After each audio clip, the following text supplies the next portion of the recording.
I firmly believe that your first impression no longer happens with the clothing that you wear.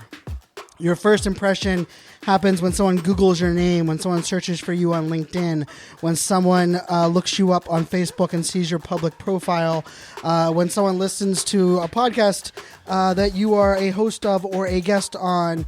And therefore, we have to think about that is, what is our first impression? I always laugh, Google your name and do it in an incognito tab, of course, see what your results are. And that's a good place to kind of start. But building trust is not a short-term game. Even if you're an overnight success influencer, instant fame based on one piece of content does not allow you to build a business. And I always like to say that, for me, personal branding is not wearing a hat. It's not wearing crazy shoes, dyeing your hair.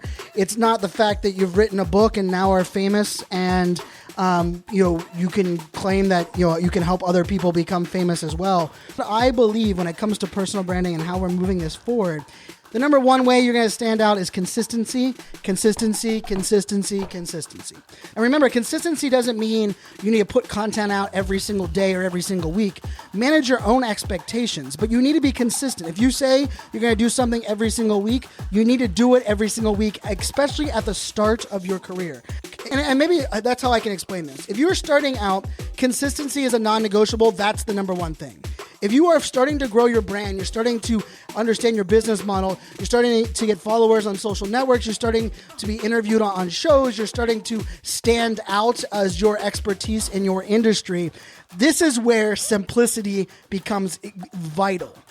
The thing that you do not want to do is you do not want to make it extremely complicated for people to talk about you, or you don't want to make it hard for people to understand who you are and what you're about. It will be about simplifying your messaging, simplifying your reputation, even simplifying what people can expect on each social network that they follow you for.